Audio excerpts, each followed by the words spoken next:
Pour saisir la nécessité du multi-âge dans une école du troisième type, replaçons-nous dans ce que j'ai défini comme finalité technique et pratique de l'école, c'est-à-dire la construction de tous les langages. D'abord, outils neurocognitifs. Nous avons vu que suivant le langage que l'on utilise, on crée et on accède à des mondes différents.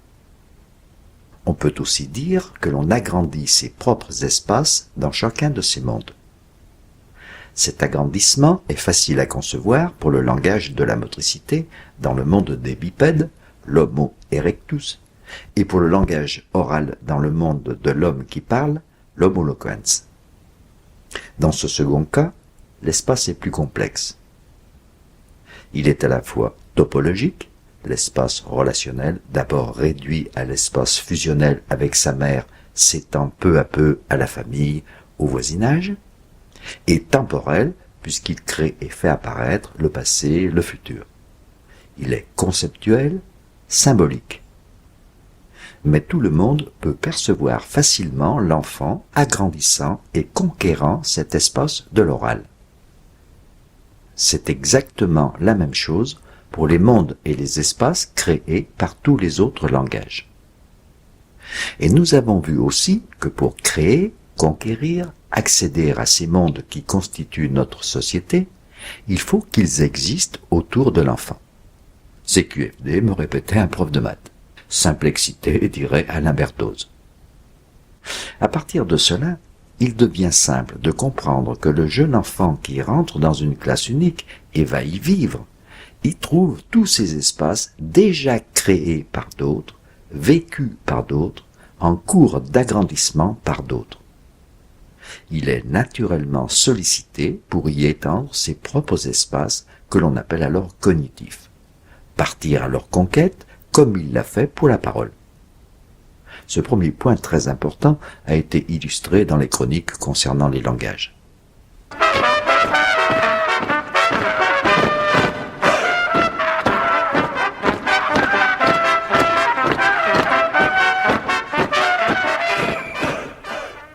Pour le second point, nous allons nous référer aux travaux du biologiste Francisco Varela, qui nous dit que la structure cognitive de tout être vivant se construit grâce et par rapport aux structures dynamiques des milieux dans lesquels il se trouve. Autrement dit, toute entité ou tout système vivant, ce que nous sommes, se construit dans d'autres entités ou systèmes vivants. On le comprend très facilement quand on considère l'apprentissage de la parole qui se réalise simplement parce que l'enfant vit dans une entité, la famille. Ce sera donc dans d'autres entités que d'autres apprentissages se réaliseront. Appelons ces entités systèmes vivants sociaux. Entité homme et entité sociale évoluant dans l'interaction. Or, les systèmes vivants se constituent par les interactions, les interrelations et surtout les interdépendances entre les éléments qui le constituent. Cela n'est possible que si ces éléments sont différents et ont des apports et des besoins différents, si une synergie peut s'établir entre eux. C'est le cas pour la famille, la plus petite des entités sociales. La constitution en système vivant d'un espace où sont rassemblés des individus et surtout des enfants relativement semblables est beaucoup plus difficile et la synergie est le plus souvent inexistante.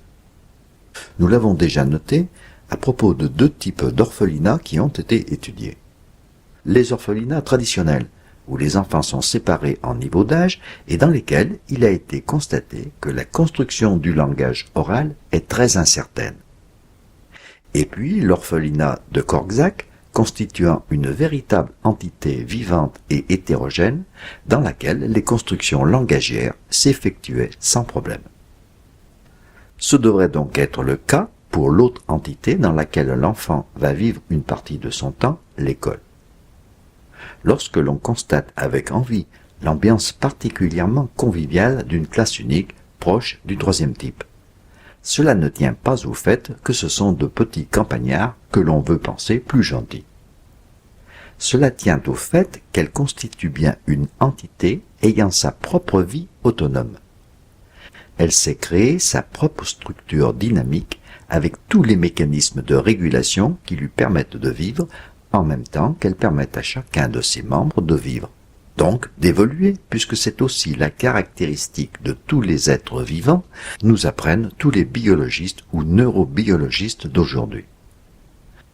L'interdépendance entre les enfants qui la constituent pour la faire vivre et y vivre y est aussi évidente que l'interdépendance entre les organes de notre corps. Comme malignement, cette structure a été aménagée pour que des langages plus particuliers que ceux nécessaires à la famille soient utilisés pour sa vie autonome, ce que nous dit Varela se réalise. Et les enfants construisent l'écrire-lire, le langage mathématique, le langage scientifique dont ils ont alors besoin pour exister dans cette nouvelle entité tout en la faisant vivre. CQFD, on aura encore dit mon prof de maths.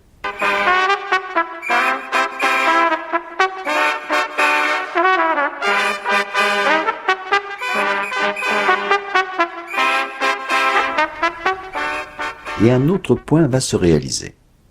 Tournons-nous cette fois vers une autre notion particulièrement explorée par Hubert Montagnier ou Boris Cyrulnik. Tout être vivant, pour se construire de façon harmonieuse et solide, a besoin d'être dans un état sécure. On peut le résumer en disant que c'est l'état où il est affectivement tranquille. Karl Lorenz, l'éthologiste, l'avait déjà souligné lorsqu'il constatait qu'aucun animal ne pouvait construire un apprentissage durable dans une situation de stress. Et nous sommes aussi des animaux. Cet état sécure, l'enfant devrait le trouver naturellement dans la famille quand celle-ci se constitue normalement à partir des liens affectifs qui relient les uns et les autres. Tout le monde sait que lorsque ces liens se délitent ou prennent des aspects paroxytifs, peu équilibré ou concurrentiel, l'enfant ne va pas bien. Mais l'enfant n'en est pas maître. Dans l'entité scolaire où il poursuit parallèlement sa construction, cette fois l'enfant devra créer lui-même ses liens, en être l'auteur. Ces liens n'étant pas tout à fait de même nature. Dans la famille, ils sont le fondement de l'entité qu'elle constitue. Et ils sont exclusifs. C'est ma maman. C'est mon enfant. Le fondement de l'entité école, c'est le faire et le pouvoir faire parmi et avec les autres.